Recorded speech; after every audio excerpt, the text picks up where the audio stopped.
سال کی عمر میں پولیو کے باعث معذور ہونے کے بعد نوریل اور اس کے والدین کے لیے تو جیسی زندگی ختم ہی ہو گئی تھی۔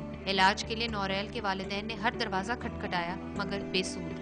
پیرنٹس کو اس طرح سے ایسا مطلب جتنے پاسبل ٹریٹمنٹس تھے، جہاں جہاں جس نے کہا وہاں پہ چلے گئے۔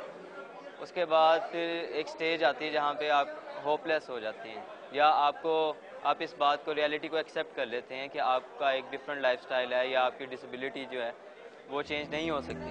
اپنے جیسے دیگر معذور افراد سے ملنے کے بعد نوریل نے اپنا لائے عمل مرتب کیا، اپنی زندگی سے مایوسی کو ختم کیا اور معذوری کے احساس کو ہمیشہ کے لیے دفن کر دیا۔ جتنا ہم نے سفر کیا اپنے چائلڈ ہوڈ میں یا اب تک جتنا کر چکے ہیں، جو ایکسپیرینس ہمیں مل چکا ہے، ہم اس کو آگے شیئر کرتے ہیں تاکہ آنے والے جو جنریشن ہے اس کی لائف سٹائل ایزی ہو سکے۔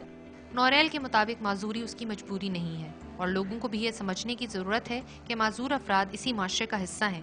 ان پر ترس کی بجائے ان کی سہولت کے لیے مواقع پیدا کرنے چاہیے۔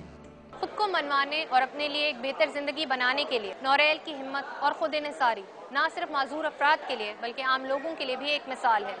کیمرہ مین انور خان کے ساتھ ثنا سیف، ڈون نیوز، لاہور۔